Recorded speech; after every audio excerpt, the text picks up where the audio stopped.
नमस्कार दोस्तों, आपका स्वागत है एक बार फिर से आपके अपने चैनल शास्त्र ज्ञान में। दोस्तों, आप कुछ नया सीखना चाहते हैं तो हमारे चैनल को सब्सक्राइब करें। दोस्तों, बुधवार के दिन करीब 400 वर्षों बाद एक दिव्य और दुर्लभ संयोग बनने जा रहा है, क्योंकि इस दिन सभी एकादशी में से सबसे बड़ी एकादशी देवशायणी एकादशी पड़ने जा रही है। दोस्तों, यह एकादशी बुधवार के दिन पड़ रही है, जिस वजह से इस दिन 3 बड़े योगों का निर्माण हो रहा है, जो कि है धन, लक्ष्मी योग, अमृत सिद्ध योग और गज केसरी योग। दोस्तों, इन 3 योगों के निर्माण की वजह से एकादशी पर भगवान विष्णु और महालक्ष्मी की असीम कृपा बरसने वाली है। और अगर इस दिन चुपचाप किसी को बिना बताए स्वास्थ्य से जुड़ा यह अचूक उपाय कर लेते हैं तो आपकी सभी समस्याओं का हल संपूर्ण रूप से हो जाएगा। दोस्तों, एक साल में करीब 24 एकादशी पड़ती है और 17 जुलाई को देवशयानी एकादशी सभी एकादशी में सबसे बड़ी मानी जाती है। इस दिन स्वास्थ्य से जुड़ा यह अचूक उपाय आपकी हर परेशानी को कर देगा, चाहे वह धन को लेकर हो या सेहत या संतान की प्राप्ति को लेकर। इसीलिए वीडियो को आखिर तक जरूर देखें। और दोस्तों, अगर आप भी अपने जीवन में भगवान श्री हरि विष्णु की कृपा पाना चाहते हैं तो इस वीडियो को लाइक करके कमेंट में जाएं। श्री हरि जय माँ लक्ष्मी लिखना ना भूलें। इस दिन जगत के पालनहार श्री हरि विष्णु अपनी 4 महीने की योग्य निद्रा से जागते हैं। इसके बाद से ही सभी मांगलिक काम आरंभ हो जाते हैं। इसके अलावा एकादशी भगवान विष्णु को प्रसन्न करने के लिए बेहद उत्तम मानी जाती है। इस दिन भगवान विष्णु को प्रसन्न करने के लिए कुछ लोग व्रत रखते हैं और पूजा करते हैं। इस दिन सच्ची श्रद्धा और भक्तिभाव से भगवान विष्णु की पूजा करने से सभी मनोकामना पूर्ण होती है। दोस्तों, स्वास्थिक अत्यंत प्राचीन काल भारतीय संस्कृति में कल्याण का चिन्ह समझा जाता रहा है। इसीलिए कि किसी भी शुभ काम को करने से पहले स्वास्तिक चिन्ह अंकित करके उसका पूजन किया जाता है। मान्यता है कि ऐसा करने से कामों में सफलता मिलती है, क्योंकि स्वास्तिक के चिन्ह को शुभता का चिन्ह समझा जाता है। इस तरह स्वास्तिक का अर्थ अच्छा या मंगल करने वाला ऐसा बताया गया है। स्वास्थिक सर्वदा रुद्र, अर्थात सभी दिशाओं में सबका कल्याण हो। इस तरह स्वास्थ्य एक शब्द से किसी व्यक्ति या जाति विशेष का नहीं, परंतु संपूर्ण विश्व के कल्याण या वासुदेव की भावना निहित है। किसी भी शुभ काम को करने से पहले गणेश जी का नाम लेते हैं, और हिंदू धर्म में स्वास्तिक को गणेश जी का भी प्रतीक समझा जाता है। वैसे तो किसी भी शुभ काम को पहले स्वास्तिक बनाकर ही थाली में रखते हैं और पूजा करते हैं, क्योंकि ऐसा करने से परिवार में खुशियां बढ़ती हैं। स्वास्तिक में 4 तरह की रेखाएं होती हैं और इनका आकार भी एक समान ही होता है।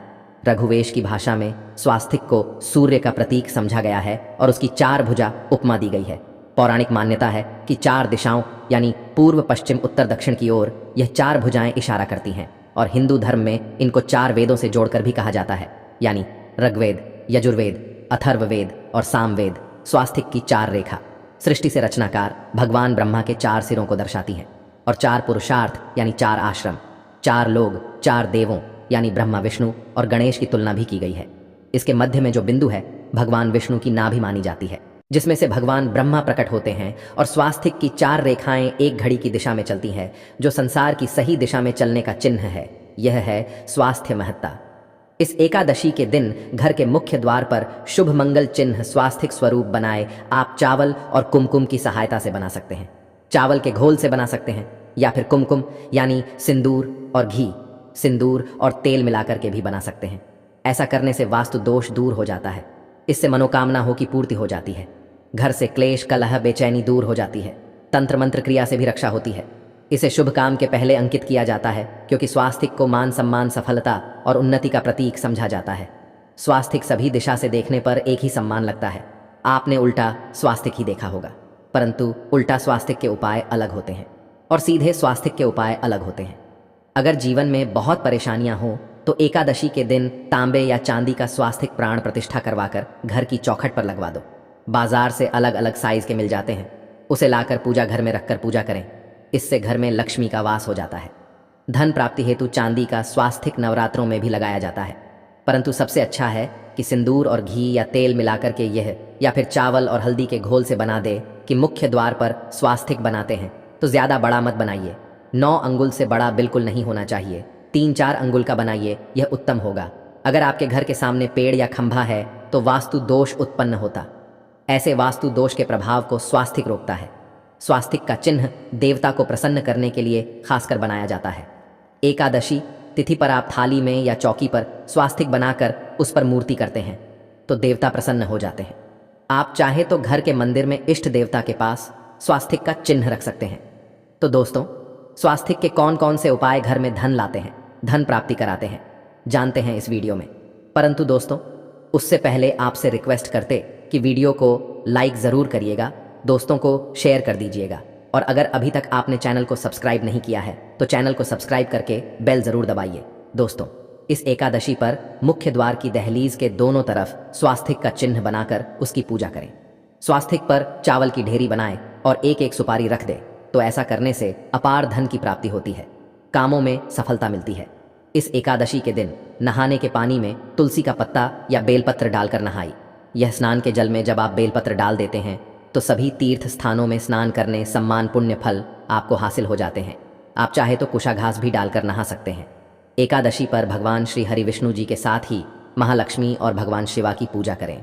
इस दिन के संयुक्त पूजन से आपके जीवन की सारी परेशानियां समाप्त हो जाती हैं। इस दिन आप अपने पूजा स्थान पर एक में कुमकुम से स्वास्तिक बना लें। स्वास्तिक के ऊपर थोड़े से अक्षत और एक सुपारी रख दें। इसे 21 दिन तक वही रहने दें, बाद में सुपारी को उठाकर मूर्ति के पास रख दें। 2 दिन तक यह बने रहने से आपके जीवन में धन की कभी कमी नहीं होती। इस एकादशी पर आप यह उपाय कर लेंगे तो लंबे समय तक यह आपको लाभ देता रहे। पितरों की कृपा पाने के लिए भी स्वास्तिक काम आता है। इसके लिए स्वास्थ्य का चिन्ह घर के मुख्य द्वार के गोबर से बनाना चाहिए। इससे घर की सुख शांति बनी रहती है, पितरों की कृपा बरसती है। दोस्तों, कहा जाता है कि एकादशी के दिन पीपल की जड़ में अगर 1 लोटे जल में 1 चुटकी काले तिल और थोड़ी सी शक्कर डालकर जल अर्पित करें तो इससे पितृदेव की विशेष कृपा मिलती है और धन लक्ष्मी भी प्रसन्न हो जाती है। धन दौलत सुख समृद्धि यश मान सम्मान में वृद्धि होती चली जाती है। अगर आप विशेष मनोकामना है, उस मनोकामना की पूर्ति के लिए आप एक विशेष उपाय कर सकते हैं। दोस्तों, कई बार लंबे समय तक हम किसी मनोकामना को लेकर चलते हैं, अनेक प्रयासों के बाद भी पूर्ण नहीं हो पाती।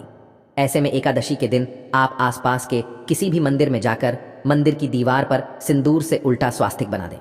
मनोकामना पूर्ति की प्रार्थना भगवान से करें, जरूर पूर्ण हो जाएगी। और जब आपकी मन्नत पूरी हो जाए तब जाकर वहीं पर सीधा स्वास्तिक बना दें और भगवान को धन्यवाद दें। इस पर भगवान श्री हरि की पूजा करेंगे तो उन्हें 2 हल्दी की गांठें जरूर अर्पित करें और बाद में हल्दी की गांठ को पीले कपड़े में लपेटकर तिजोरी में रख दें। आपने पहले भी हल्दी की गांठें रखी है तो उसको ही पूजक वापस रख दें। दोस्तों, एकादशी पर विष्णु जी की पूजा में उन्हें केसर कमल का पुष्प के लिए गेंदे का फूल अर्पित करें। जिस थाल को आप गन्ने से बजाएंगे उस थाल में भी सिंदूर से एक स्वास्तिक का चिन्ह जरूर बना लें। उस स्वास्तिक के तरफ 2 खड़ी रेखाएं भी बनाएं। फिर उस थाली को बजाते हुए प्रभु को जगाए मंगलाचार कीजिए। यह स्वास्तिक का चिन्ह आपके जीवन की सारी परेशानी को दूर करेगा, जीवन में खुशी आएगी। इस एकादशी के दिन विशेष मंत्र का जाप जरूर करें। आप मंत्र का जाप कर सकते हैं या फिर विष्णु जी के महामंत्र ओम नमो भगवते वासुदेवाय नमः का इनमें से किसी भी एक मंत्र का जाप कर सकते हैं। जो भी मंत्र आसान लगे उसका जाप कर ले। इस एकादशी के दिन अपनी मनोकामना की पूर्ति के लिए यह उपाय कर सकते हैं। आप तुलसी में जल अर्पित करेंगे तब एक लोटे में जल लेकर उसमें 1 चुटकी हल्दी, 2-4 बूंदे दूध, थोड़ी सी मिश्री और 1 चुटकी अक्षर डालकर भी अर्पित करें और शाम के समय तुलसी के समक्ष घी का दीपक जलाए। इस दीपक में एक सिक्का रख दे और बाद में इस सिक्के को उठाकर संभाल के रखें। तुलसी को विष्णु प्रिय भी कहते हैं, इसलिए देवता जब जागते हैं तो सबसे पहले प्रार्थना तुलसी की सुनते हैं। वैसे यह रोज के दीपक में भी आप डालकर दीपक जला सकते हैं। ऐसा करने से सिद्ध हो जाएगा। फिर जब भी महत्वपूर्ण काम से आप घर से बाहर है तो इस सिक्के को साथ में रखकर निकले, आपको काम में सिद्ध जरूर हासिल होगी। इस दिन दीपक का उपाय जरूर ही करें।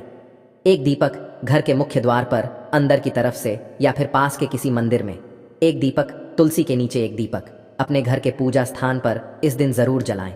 पूजा के बाद जरूर करें। आरती की थाल में कुमकुम से स्वास्तिक बनाकर उस पर फूलों की पंखुड़ी और थोड़े अक्षत रखकर फिर दीपक जलाकर प्रभु की आरती करें, सर्वोत्तम होगा। परंतु याद रखें कि भगवान श्री हरि विष्णु को अक्षत अर्पित नहीं किए जाते, माँ लक्ष्मी को अर्पित किए जाते हैं। अगर विष्णु जी को अर्पित करना चाहते हैं तो हल्दी से रंगाकर ही पीले अक्षत अर्पित करें। तो दोस्तों, विधि विधान से इस दिन पूजा आराधना करें, स्वास्तिक के जरूर करें और विष्णु जी के साथ ही शिवाजी और माता लक्ष्मी की असीम कृपा को सुंदर बनाएं।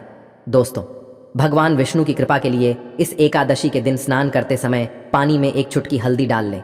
इसके बाद स्नान करें और पीले रंग के वस्त्र धारण करके भगवान विष्णु की विधि विधान से साधना करें। इस एकादशी के दिन श्रीहारी का सबसे पहले गाय के दूध से और फिर शंख में गंगा जल भरकर भोग कराए। इसके बाद उन्हें पीले रंग के वस्त्र अर्पित करें। मान्यता कि इस एकादशी के दिन ऐसा करने से भगवान विष्णु का विशेष आशीर्वाद हासिल होता है। इस एकादशी के दिन भगवान विष्णु की पूजा करते समय उन्हें केसर अथवा पीले चंदन का तिलक लगाए, साथ ही साथ भगवान विष्णु के प्रिय पीले रंग के फूल और पीले फल चढ़ाए। मान्यता है कि इस उपाय को करने से भगवान विष्णु शीघ्र ही प्रसन्न होकर भक्तों को मनचाह आशीर्वाद देते हैं। आपके नज़दीक भगवान विष्णु का मंदिर ना हो तो आप भगवान विष्णु के अवतार भगवान श्री कृष्ण की मूर्ति की भी पूजा करके इस एकादशी का पुण्य फल हासिल करें। ईश्वर की साधना आराधना में मंत्र जप का विशेष महत्व होता है।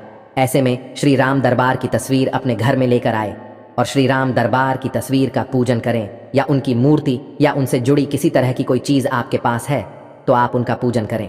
सारे देवी देवताओं का आपको आशीर्वाद मिल जाता है। हनुमान से लेकर सीता माता, भगवान श्री राम और अन्य देवी देवताओं का भी आशीर्वाद मिल जाता है।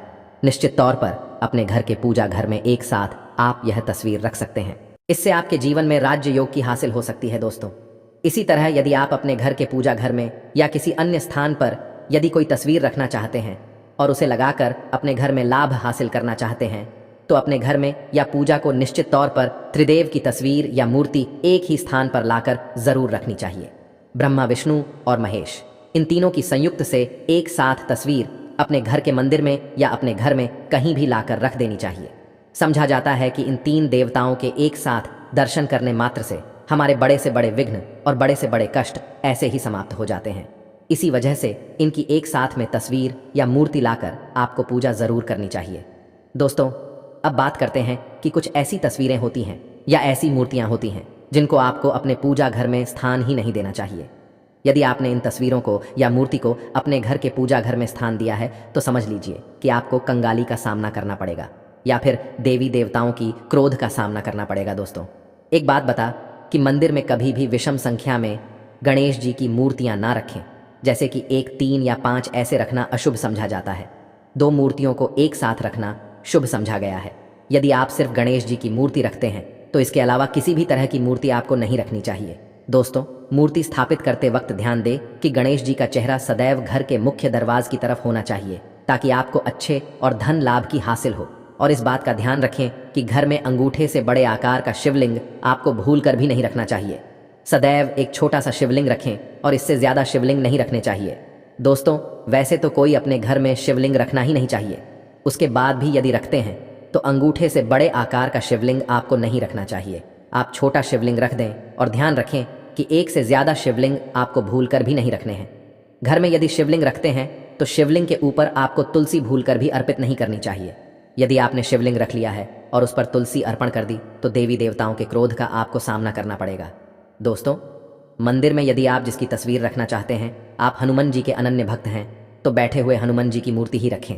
उन्हें शिवा का 11 रुद्र अवतार समझा जाता है, इसलिए उनकी भी शिवलिंग की तरह ही मूर्ति रखें। साथ ही जो पति पत्नी है नए वैवाहिक जीवन की शुरुआत करते हैं तो हनुमान जी की मूर्ति या तस्वीर को अपने कमरे में, अपने बेडरूम में आपको भूल कर भी नहीं रखनी चाहिए, अन्यथा इससे जीवन कई तरह के दोषों का सामना करना पड़ता है। दोस्तों, हनुमान जी ब्रह्मचारी हैं तो इस बात का आपको ज़रूर ध्यान रखना चाहिए।